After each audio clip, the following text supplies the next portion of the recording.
평면 계획 심화 두 번째 영상입니다. 외부, 전용, 공용으로 이렇게 세 편으로 구성했고요. 오늘은 두 번째인 전용부 계획에 대한 이야기입니다. 전용부는 평면 설계의 꽃입니다. 전용부는 건물의 주요 기능을 담당하기에 전용부가 잘못되면 건물이 제 기능을 못하는 것이므로 합격할 수 없습니다. 심도 있는 고민을 담았으니 잘 들어주시기 바랍니다. 오늘 말씀드릴 내용입니다. 먼저 전용 공간의 기본적인 계획 방법을 말씀드리겠습니다. 그리고 이어서 어디서도 들을 수 없는 내용인데요. 최근 기출 유형에 대응하기 위하여 공간 특성에 따라서 공간을 변형하여 계획하는 방법을 제가 체계하였습니다. 마지막으로 특수한 시설이 나올 경우를 대비하여 용도에 따른 계획 방법을 말씀드리도록 하겠습니다. 전용 공간의 가장 기본적인 개념을 도식화하였습니다. 건물은 크게 공용부와 전용부로 구성이 되는데요. 기본적으로 공용부는 동선의 역할, 그리고 전용부는 주요 기능의 역할입니다. 그렇기에 공용부는 건물의 중심 쪽으로 보내주시는 것이 좋고, 전용부는 채광, 환기 등의 환경을 고려하여 건물의 바깥쪽으로 보내주시는 것이 좋습니다. 보시는 그림은 가장 기본적인 형태의 전용부인데요. 외부에서 공용부를 거쳐 전용부를 진입하는 형태입니다. 그렇기에 총 출입문을 2번을 거쳐서 전용부에 도달하게 되고, 외벽에 면하여 창문이 존재하는 곳입니다. 이 출입문 2번과 창문을 갖춘 것이 가장 기본적인 형태임을 기억해 두시면 좋겠습니다. 이러한 전용부를 계획하는 가장 기본적인 방법들을 먼저 설명드리도록 하겠습니다. 가장 먼저 실의 비율은 너무 길쭉해지지 않게 합니다. 장단면비가 2대1을 넘지 않도록 노력합니다. 그리고 각 실의 모양은 이렇게 기역자로 꺾인 형태를 만들지 않는 것. 이 형의 실은 정리되지 못한 모습으로 좋은 인상을 주기 어렵습니다. 그리고 모든 실들은 되도록 창이 없는 창실이 되지 않도록 조심합니다. 정신없이 계획하다 보면 놓치기 쉬운 부분입니다. 다음으로 전용부의 여러 실들이 이렇게 그룹으로 어떻게 그룹화하는지 말씀드리겠습니다. 실들이 모이면 영역을 형성하는데, 제가 예전 영상에서 말씀드렸듯이 그러한 영역 또한 박스 형태로 딱 떨어지는 것이 가장 좋습니다. 이렇게 전면 홀을 통해 각 실을 진입하는 형태로 정리하거나 복도를 사이에 두고 양쪽으로 실에 진입하도록 정리하는 방법이 있습니다. 그리고 오른쪽에 이것은 복도가 기역자로 꺾인 부위를 정리하는 팁을 말씀드리기 위해 제가 담아봤는데, 이렇게 모서리에 작은 실을 놓게 되면 출입문을 놓을 수가 없겠죠.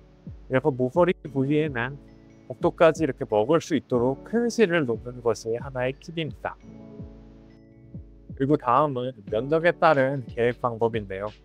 50제곱미터 이하의 작은 실들은 출입문이 이렇게 한 개만 달아도 충분하고, 실 중앙에 기둥이 놓이게 되면 공간 기능을 심각히 저해하므로 지양합니다. 그리고 50에서 100바이 정도의 중간 정도의 크기의 실들은 규모가 어느 정도 있으므로 양개문으로 해주시거나 출입문을 2곳에 설치하는 것이 자연스럽습니다.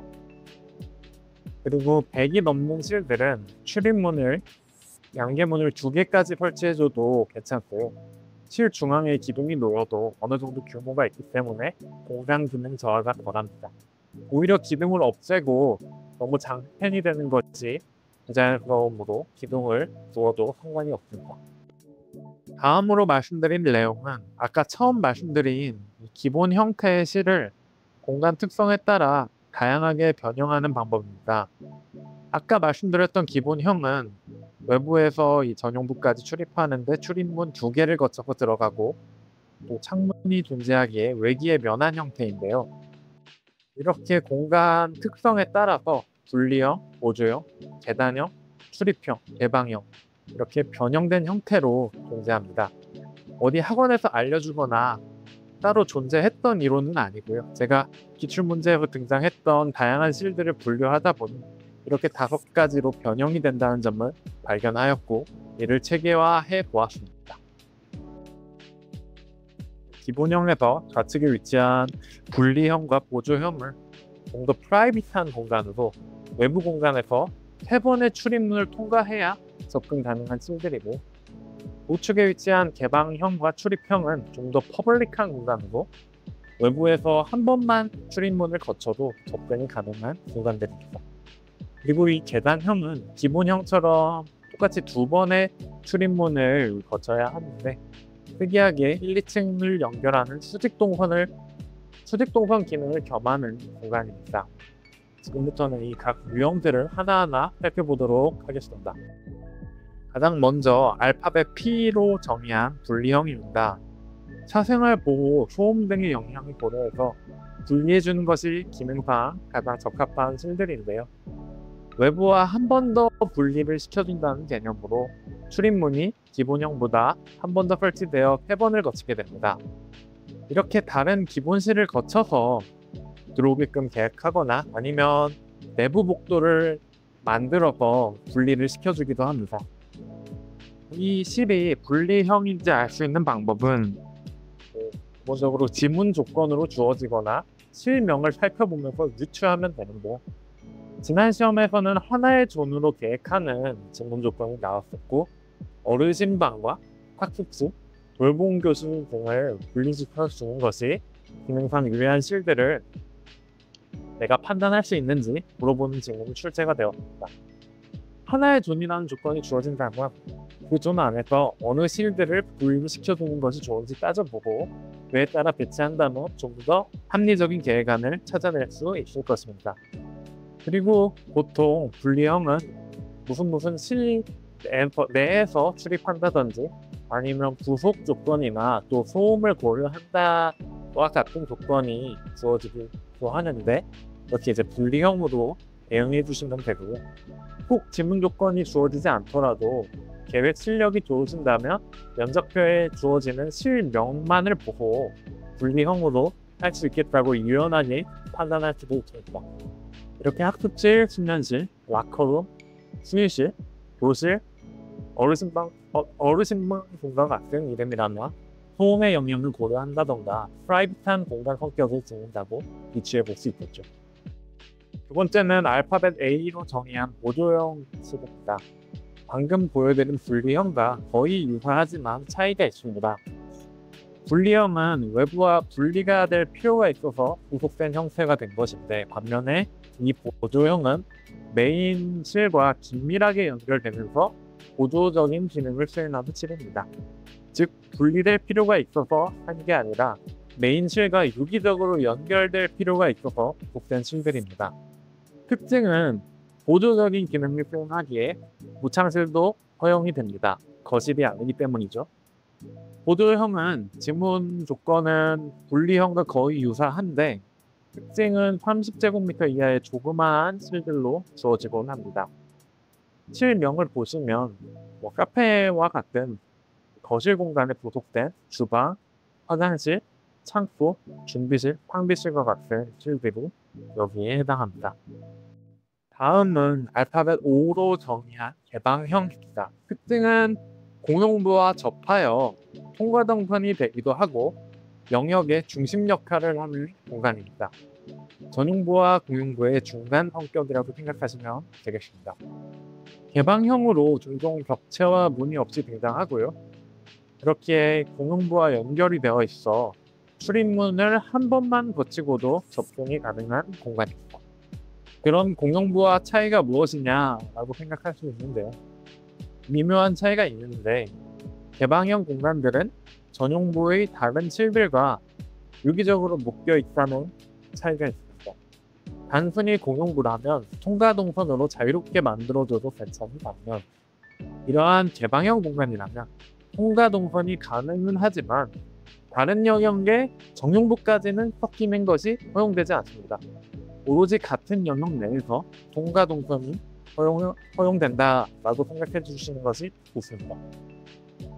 개방형의 지문 조건은 어떤 것을 연계한 개방형 평면으로 이렇게 직접적으로 주어지기도 하고 무엇을 위한 대기 공간, 크기 공간이라고 주어지기도 하며 무엇을 거쳐 출입하도록 한다고 나옵니다.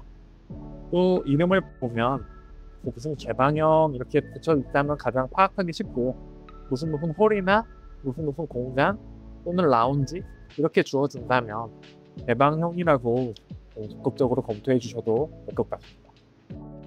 다음은 알파벳 E로 정의한 출입형입니다. 공용부를 거치지 않고 외부에서 바로 들어오는 형태입니다. 카페, 상가, 편의점 등과 같은 공간들인데요. 개별 우문이 가능합니다. 이렇게 폴딩 도어가 설치되기도 합니다. 그리고 헷갈리는 지문 영상에서도 말씀드렸다시피 공용부와 연결이 돼도 좋고 안 돼도 무방하니 정리가 더 잘 되는 방법으로 자유롭게 계획해 주시면 됩니다. 지문 조건으로는 별도 운영, 직접 진입, 마당에서 출입 이 정도로 출제가 되었습니다.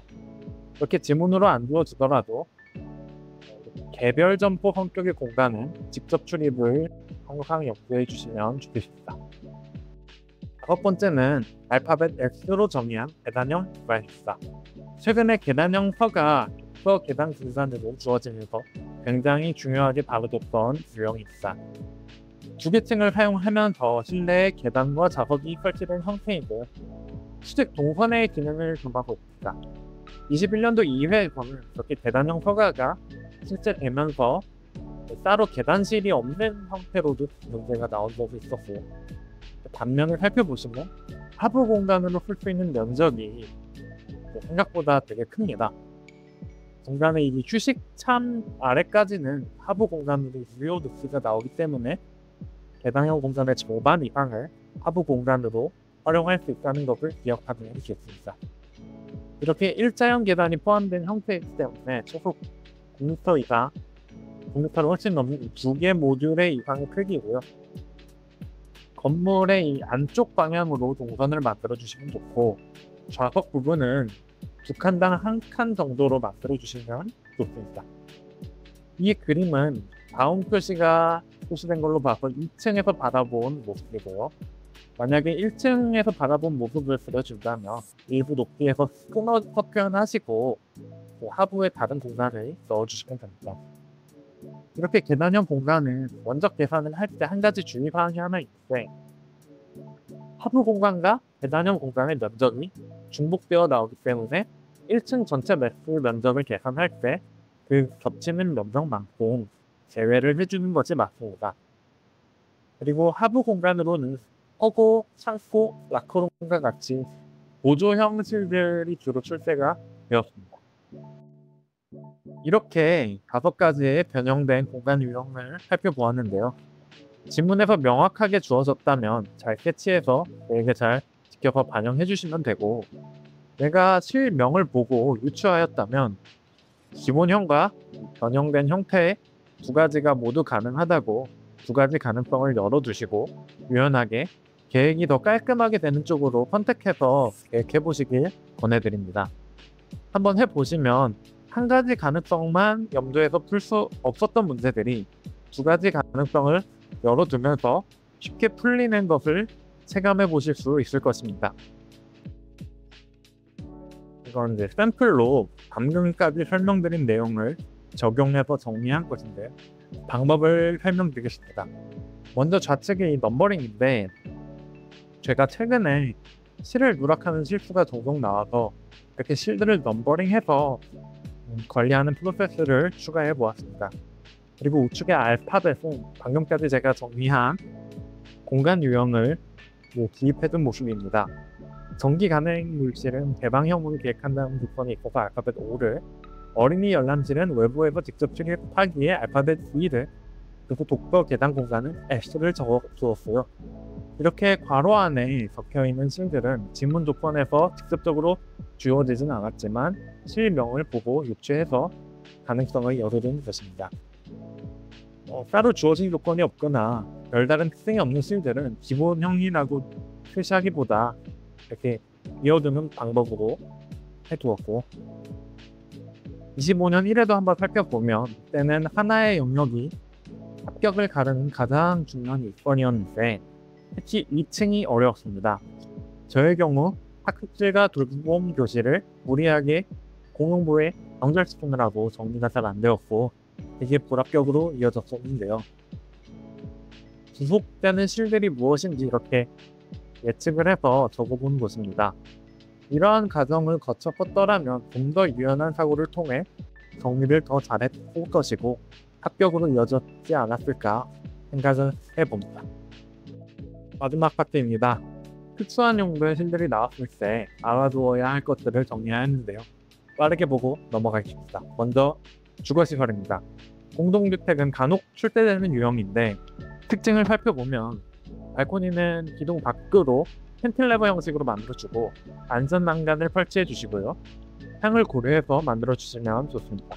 그리고 발코니도 건물이므로 이격거리 조건을 준수해 주셔야 합니다. 그리고 현관 부분을 보면 현관문은 방화문으로 피난 방향 외여닫이로 만들어 주시고요. 현관 타일과 신발장, 중문까지 그려주시면 완성도가 올라갑니다. 다음은 상업시설입니다. 아까 그 출입형 공간이기도 한데요.